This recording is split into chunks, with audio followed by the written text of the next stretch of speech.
Welcome to Why I Left, a podcast that explores the Great Resignation. I'm your host, Brian Akar. Join me as I chronicle real stories from real people about the reasons they decided to leave their jobs during the pandemic and what has happened since.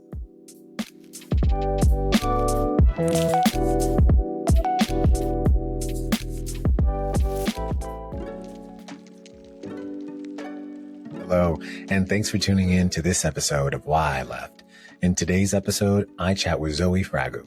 Zoe is an organizational psychologist by profession, an agile leadership developer by expertise, a data-driven organizational change and culture transformer by passion, a model by hobby, an author by the force of nature, and a keynote speaker just because she loves sharing and spreading inspiration and building momentum.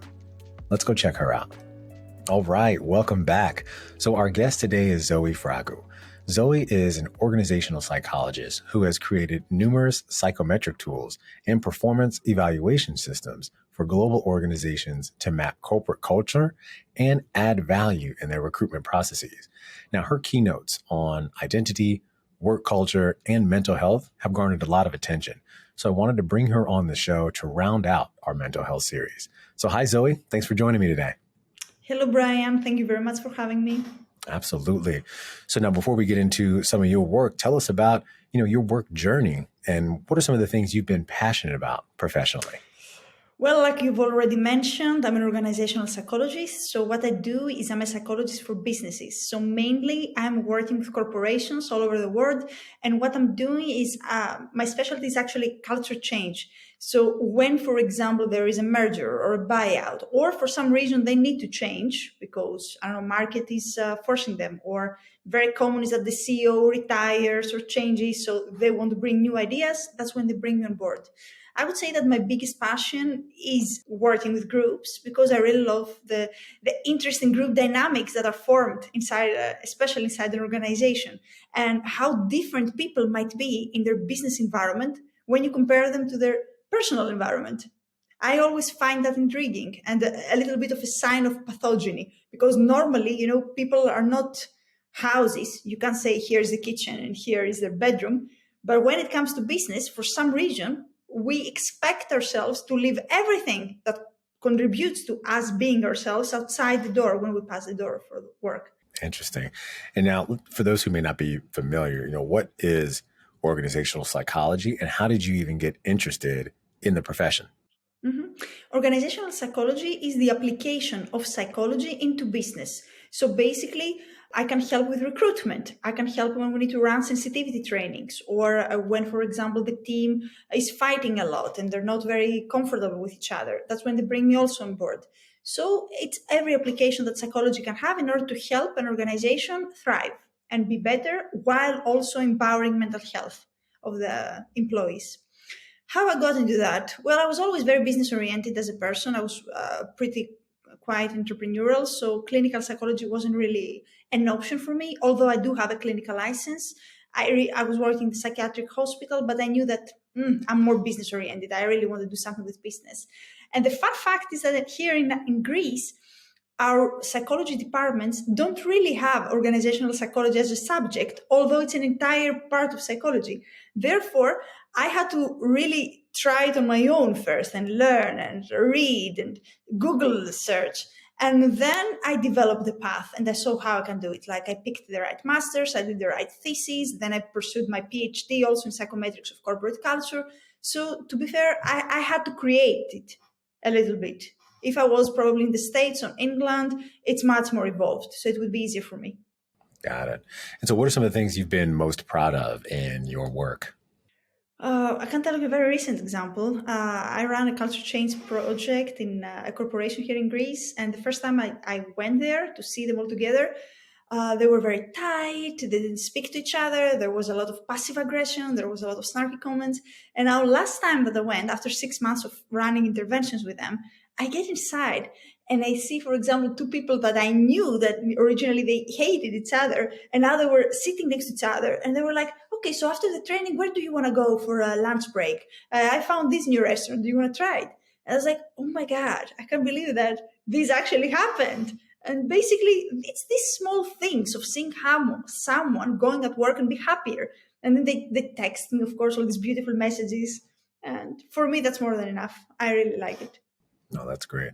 And so, the nature of this show, I got my origins starting because of the pandemic, right? So naturally, I'll always like to take some of our guests back just to reflect on that time. And so let's go back to March of 2020 and really COVID starts to happen. Now, I mentioned, hearing that you're in Greece, right? And so talk to us about how the pandemic affected you in Greece at that time. Okay, that's very interesting actually as a question because it changed my life.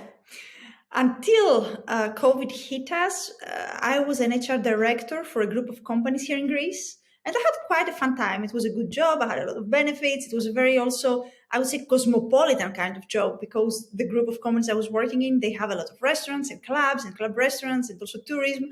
So every week it was a new gala. Every week it was a new party. And I had a lot of fun.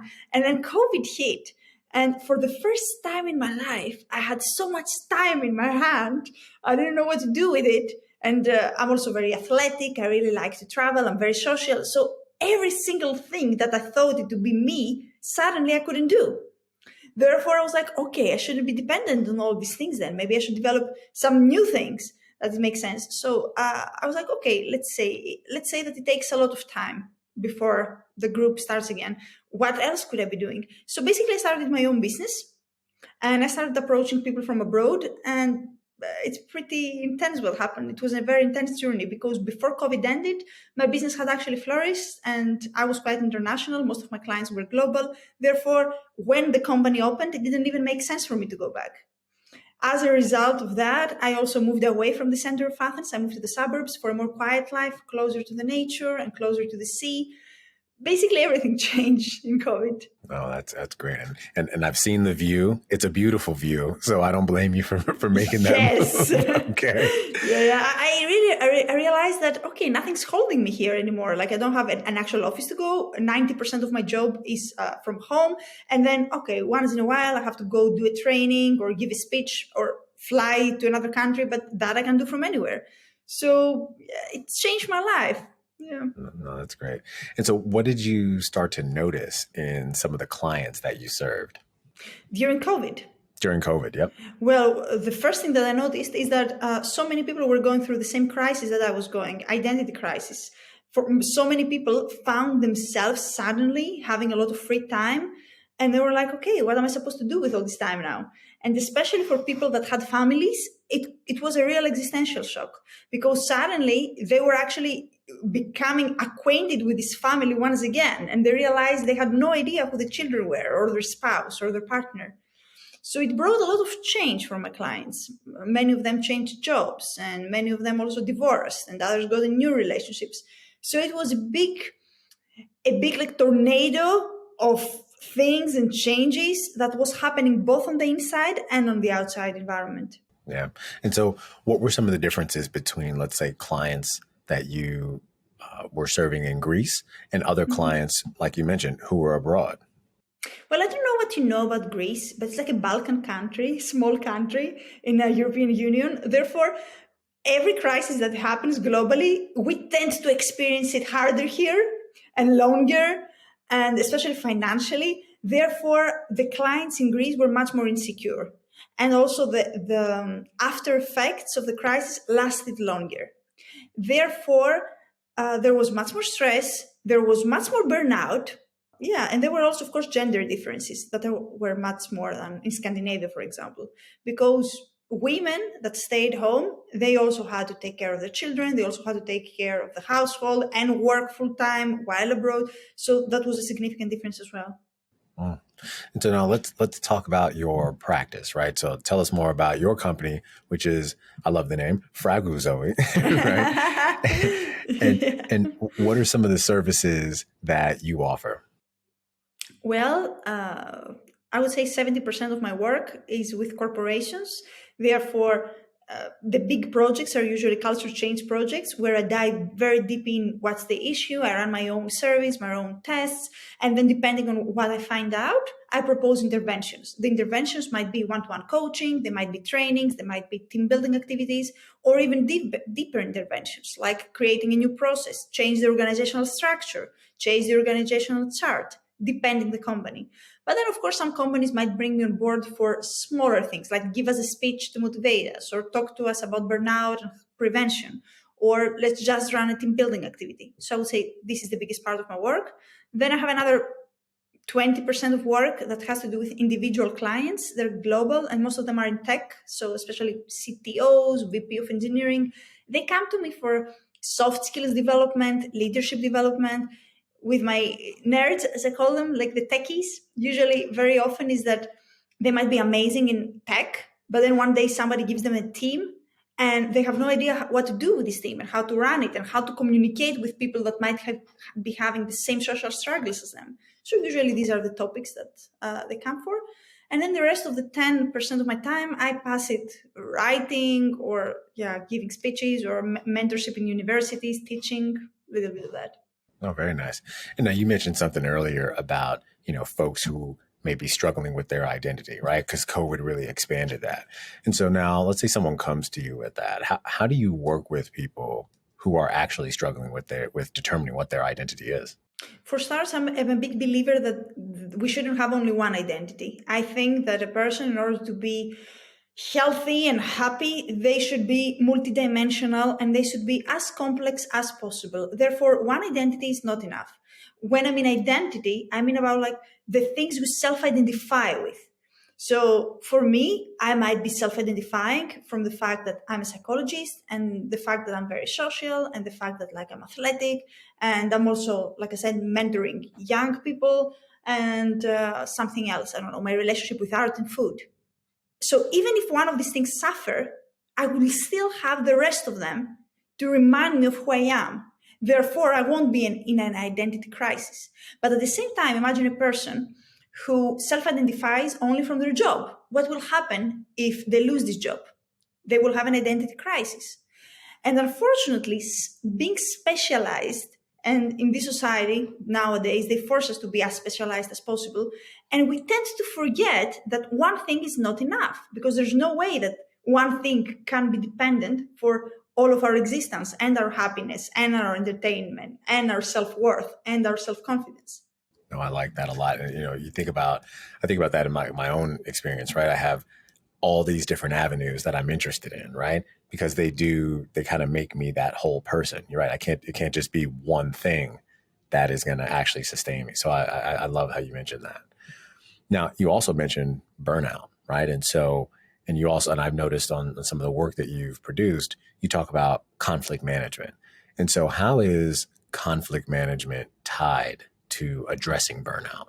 Well, the thing is that it ties because at the bottom of both of these topics, what is there is boundaries and our inability to set clear boundaries. Therefore, a person who knows how to set their boundaries and speak up about their needs and communicate their needs and prevent a conflict, but really prevent it in the sense of addressing it, not in the sense of just putting it under the carpet and pretend that it's managed, those people are not going to get burnout because they're going to be very much self-aware to prepare themselves, understand themselves, help themselves deal with work stress before it becomes burnout. And especially when it comes to conflict management, what I keep saying is that people, they think that conflict management is conflict resolution, but it's not the same thing. Conflict management is like, I know that you have an issue with me and somehow I avoid it or I deny it or I figure out a way to be like a little bit funny around you and then a little bit diplomatic and it's over. But it's not that, because basically we haven't solved anything. It will scale, it will build up, and this thing that now I avoided, while I had the chance to actually address with dignity, with self-control, it will end up being a big burst out because of, escalating, and then I won't have the control to address it properly. Yeah, no, without a doubt. In my another part of my avenues, right? I do like this emotional intelligence training, and so we talk about that outburst, that emotional hijacking, right? That Mm-hmm. gets you when that, like you said, those conflicts just come to a head. And so you mentioned something also too, and I love this about setting boundaries, right? And I think that is super important.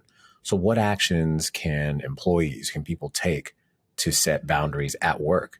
And if you could talk about that, not only from the working in an office, but also maybe setting boundaries for those who work remotely as well. Mhm. Okay, let's start by identifying our needs. What do I need? I need like time for breaks? Okay, I need to say that. I need to say so that the other people know what to expect, when they should know that I'm there. I need to be consistent with them. And then even if they try to violate this boundary that I've set, I need to keep reminding this boundary. I need 15 minutes of break, for example, every 3 hours. So if that's urgent, we can do it now. But after that, I'm going to take this break because I really need it. Then the second thing is, like I said, don't avoid the conflict because it's a very natural part of life. And not everyone can like us the same way we don't like everyone. And sometimes something that's very small and it can be solved very easily, it grows and becomes a huge dispute that ends up damaging a relationship. Therefore, don't be afraid to address something the very first moment that it's still something small. Don't think that you're overreacting. Don't think that because sometimes, do you know what I think we're doing? We're gaslighting our own selves. Like, "Oh, okay, that's not big. It's okay. He didn't mean it like that. And it's okay. It's just a thing." It's not a thing. There's a reason why it hurt you, or you felt abused, or you felt violated, or you felt weird or uncomfortable. There is a reason. Trust these instincts. The thing is that most of us, we know what's best for us. We just keep being trained and trained to ignore it. Yeah. And now I noticed in a lot of the work that you do as well, in addition to talking about identities and boundaries and these types of things, conflict management, I should say, some of this can be tied to, at times, folks working in what we call a toxic work culture, right? And I've seen some of your work on that. I thought it was very interesting. And so let's start here. Is that what is a toxic work culture? How do you define a toxic work culture? Well, actually, 99% of the times, it's not a toxic work culture. It's just something for you, you're not a fit. And we need to understand that because toxic has become something like our era's niche and our era's mantra. Everything's toxic just because we don't like it. And to be fair, like if it's functional, this organization, and somehow it's standing and somehow it's working, most probably it's not toxic. Most probably it's just not a good match for you. And that's okay. We shouldn't be having this deep need to 100% consider something useless or bad or toxic in order to say it's not good for me and I should go or I should do something different. Either if it comes to do with a job or with another human, because sometimes, we end relationships, romantic or friendly relationships, and we need to say that the other person was completely bad or awful or a monster in order to end it. Most of the people are not monsters. Most of the people are not bad. They might be bad for us, the same way we are bad for them. And that's okay. It's also a natural part of life. Therefore, the 1% of the cultures that are indeed toxic, I would say that are cultures that are promoting useless competition and where there is a management that there is a particular thing that I also talk a lot about. It's called dark triad of leadership. So basically leaders that are narcissists, Machiavellians, or completely psychopaths, the people that are trying to make you feel smaller and they're trying to abuse you and they actually actively try to cause you to lose your personality or provoke an identity crisis. So I would say that an environment with a leader like that would be toxic. Mm.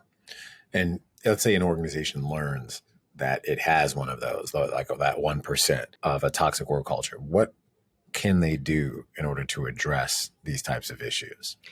They always know it. Let's start there. I wouldn't say that one day somebody comes and breaks the news like, "Oh my God, guys, you won't believe what happened. You have a toxic culture and you have a dark side leader." Like they always know it. And there's a reason why they want it to be like that. Either because they are like that. So they created a company. And you should know something. Corporate culture is always top down. It's never bottom up. So if there is a toxic culture, like the bosses are also toxic. Otherwise, they would have stopped it. They would have said, okay, this person is causing trouble. They need to go because they're ruining our culture.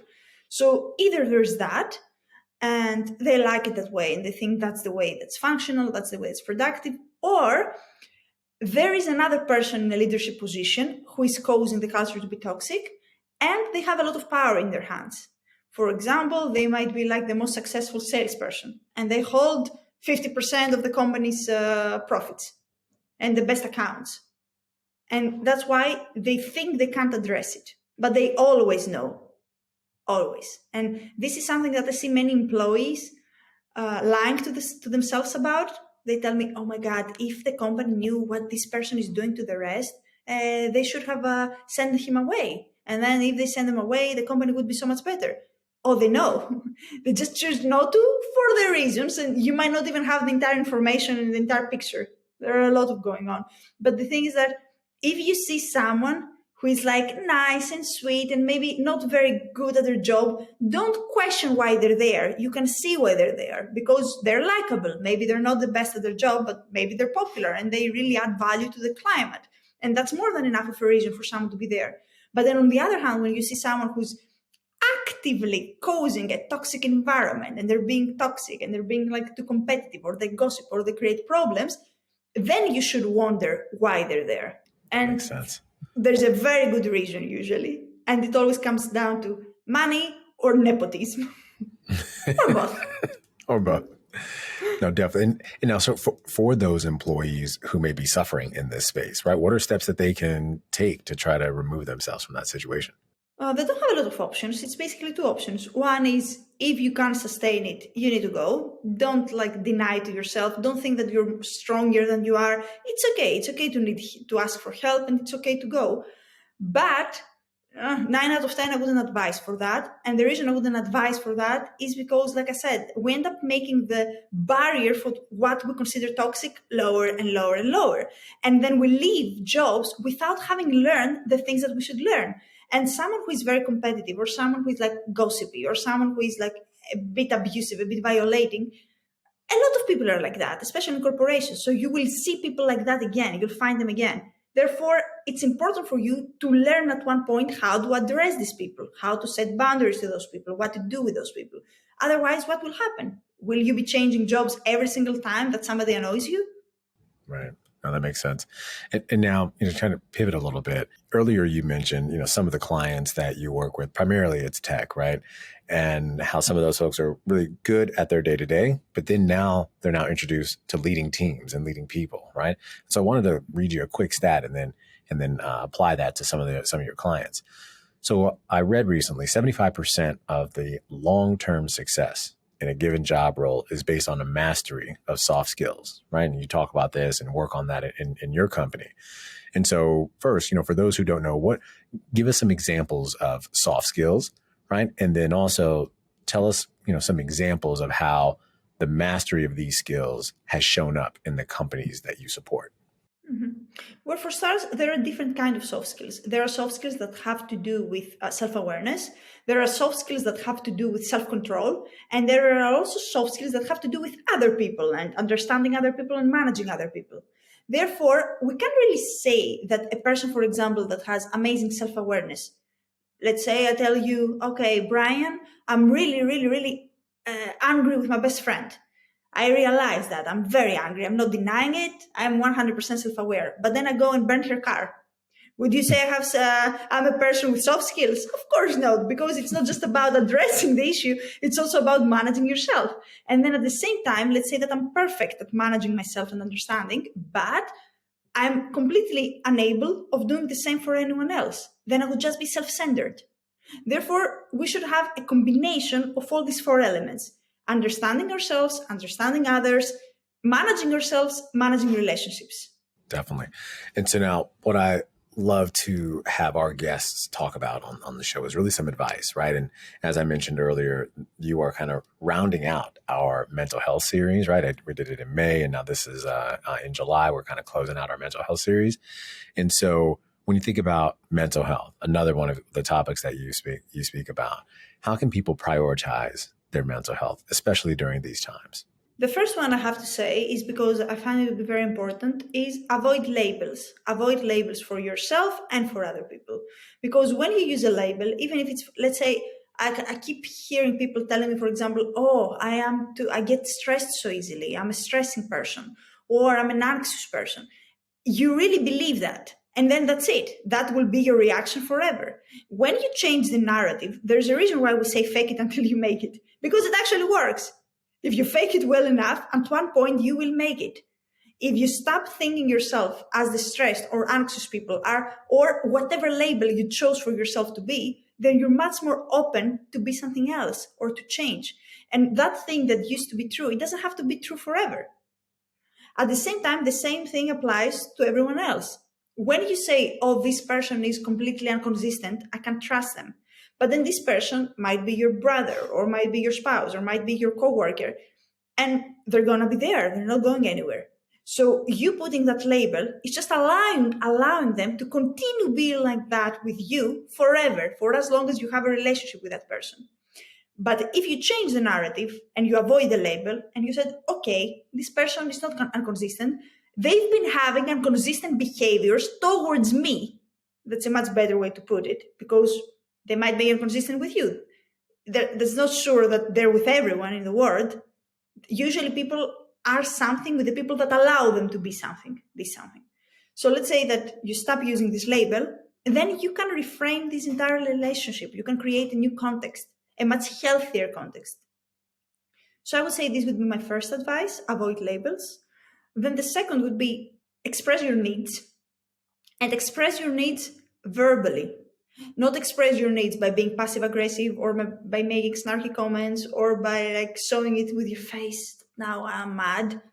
That doesn't work, because people, they're too self-involved as well. So the way they're going to interpret your behavior is based on their value system, and not based on your value system and what's going on for you. If you want someone to understand something that's important for you, you need to tell them with words in a language they understand. That's the only thing that's safe. And then finally, my third advice about prioritizing mental health is don't be afraid to ask for help from a support group. That's why we have friends. That's why we have family. So if something is worrying you, you're not sure, don't think that, okay, I'm complaining too much, or that's whining, or that's just venting. Venting is helpful, actually. There's a reason why we do it. It's really helpful. Go and ask, but really listen. I had these clients, they were telling me, I don't know what to work on myself. I don't think that there's anything wrong with me. I don't know why I have to do the sessions, like company clients, of course, not private. And I was like, okay, want to do a fun exercise? They'd say, yeah, sure. Can you go and ask your best friend and your spouse what they think you should be working on? Just for fun. And I said, okay, I don't think they're going to say something, but okay. And then this person comes 1 week later and they said, okay, funny thing happened. They both told me the exact same things. It's like, oh, so funny. Why do you think that is? That's funny. I like that. And you mentioned the support group, right? And I think one of the things that a lot of folks have struggled with over these past few years is that isolation, social isolation, just isolation in general, right? And so when you think about how someone can be successful in getting that support, what are some tips that you would share on how someone can better develop their support group? For starters, you need to realize, are you isolated by choice or not by choice? Because many people, they say, I'm an introvert, but they're actually, other people are avoiding them because they might be the toxic one. So you need to be sure that you are the one avoiding them and not them avoiding you. Let's start there. Because if that's applying, then you need to find someone and work on this thing, because you don't even realize why they've been avoiding you. So let's start there. Then if it's you avoiding them, then you need to think, why are you doing that? It can be because you're afraid to get close to someone. It can be because you're afraid you're going to get hurt, or because you think you're not important enough to worry other people with your troubles. In any case, we all need other people. There's no one that's independent. We are social creatures. We need other people's help, and we need other people's support. And basically, support is so much better than challenge, because I keep also hearing people that tell me, oh, I want a partner who challenges me. Well, that's what we have coaches for. No, you should want a partner who is your safety net. And if you jump, they're going to get you. And they will be like, okay, nice, you tried that. But yeah, next time, maybe not. So define what you need and work for it. Work for it. Friendship should be something active. It's not something that happens, especially when we're adults. Especially when we're adults. If we need to make new friends or if we want to maintain our friendships, we need to work on that by finding time, by prioritizing, by being there for what's important for the other person, by celebrating what's important for you so you create opportunities for all these people to come closer again. Otherwise, those people that once you thought they were friends, very soon will be people that once you used to know. Oh, that makes sense. And my last question for you is really around, what's your future, right? So what type of impact are you trying to have in the future of your work? Very good question. You know what, Brian? I just want people to feel less lonely. And I think that's why I came to this world. That would be more than enough for me to be able to give my speeches and share my books and reach more and more people, and especially young people and especially young girls who might be somewhere right now and feeling like they're not good enough or they're not, they should change or something that they're doing or they like is wrong. And I would like to be there and tell them, no, it's not wrong. It's the world who's wrong. You're perfectly fine. Just stick to what you want, stick to what you believe, and don't let anyone ground you, because enough with the grounding. We just need people that give us feathers to fly. I like that. I love that. Well, Zoe, look, I want to thank you for visiting the show. I enjoyed learning more about you. We had a great session, just like our intro session. I just loved your energy, loved your spirit, and loved your view. Right. So would love for you to also now share, where can our listeners find you and support you? Sure. Feel free to reach out on LinkedIn. It's Zoe Fragou, like you say it in the call. And also I have my own website, fragouzoe.com. So by all means, reach out. I would love to continue the conversation. Absolutely. All right. Well, look, that'll do it for today's episode. Again, I want to thank Zoe Fragou for joining us today. Her information will be in our show notes. And I hope you all enjoyed this series on mental health. It was great to put together, and I'm very thankful and appreciative to all the practitioners who came on and supported.